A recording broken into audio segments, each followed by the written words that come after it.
So our next speaker is going to be John Warnock. He's going to tell some stories as a student. John was co-founder of Adobe in 1982, and a key thing is he's developed there the PostScript language. I've already chatted with him about the possibility of an IEEE milestone for PostScript. Very, very deserving kind of a thing.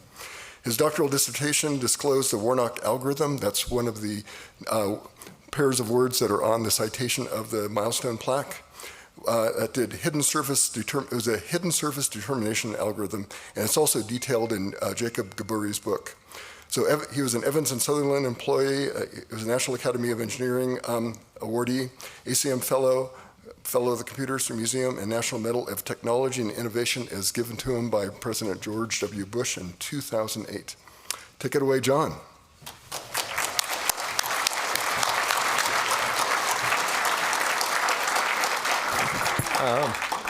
Pleasure. All of this brings back lots of memories.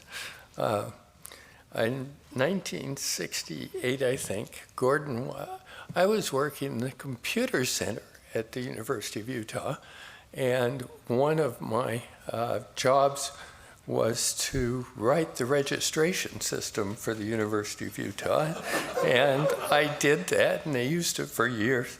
So students filled out cards, and they got registered into all the classes. So I worked at the computer center at Utah, and there was this group of people down the hall that were David Evans and Ivan and everybody who were doing research.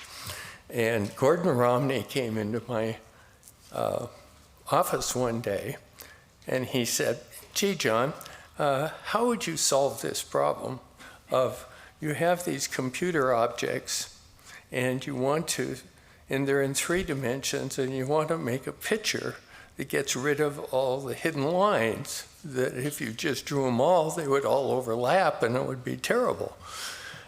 And I thought about it, and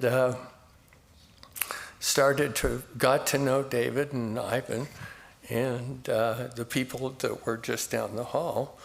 And I said, well, this shouldn't be this hard. And it turned out it really wasn't that hard. All you had to do was say, gee, here I have the whole screen. What's in it? Well, if there's more than one polygon, are all of the polygons in order?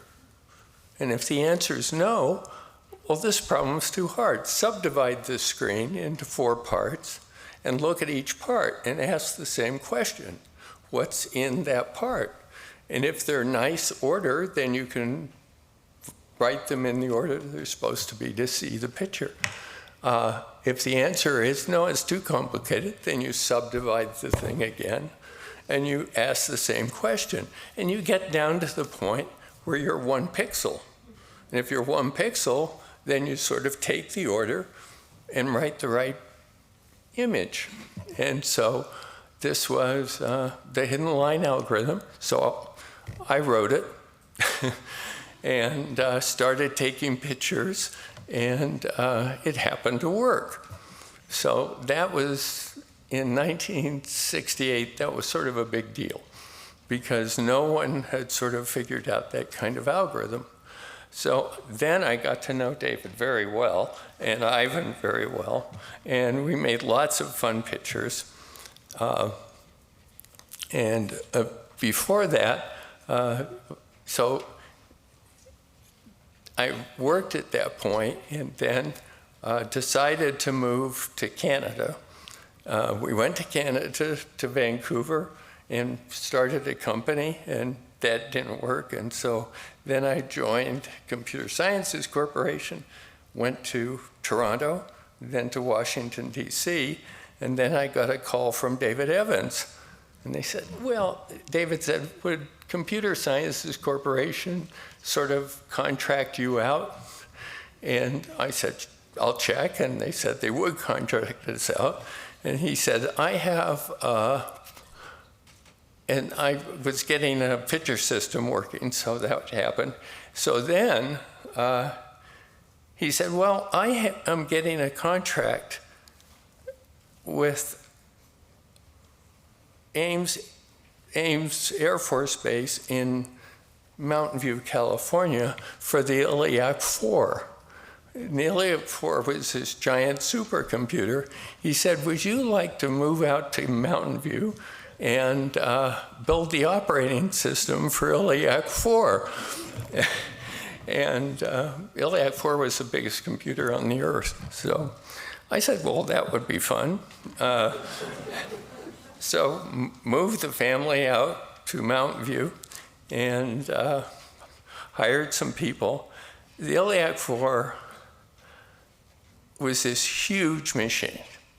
It had 16 processors, and it had a control processor, and it also was made out of transistors that were all put together.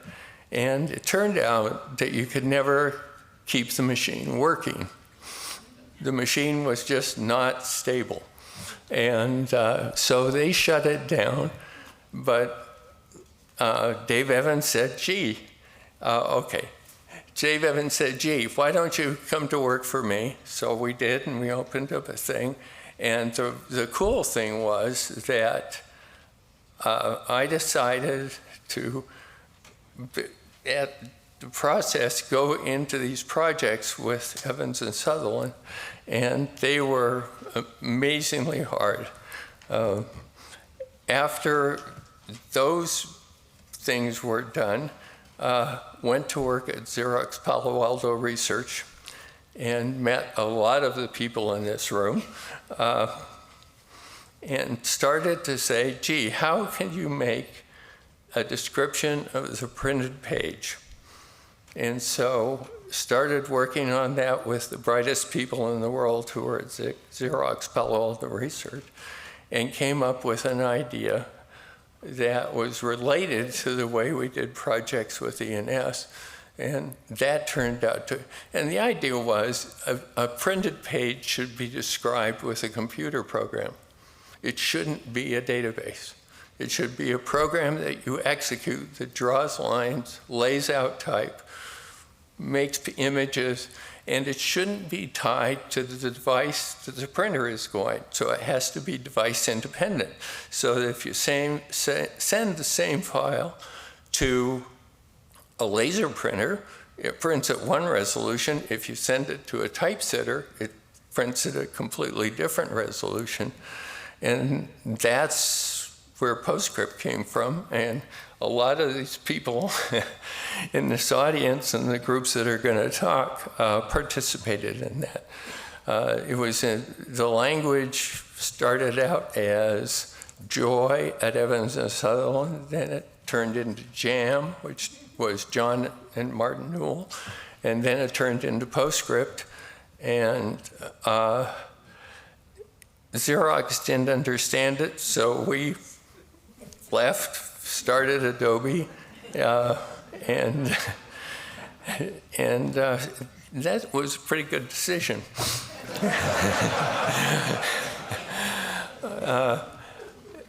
But I owe it all to the education I got here and the people in this room who are on this panel. Fun story.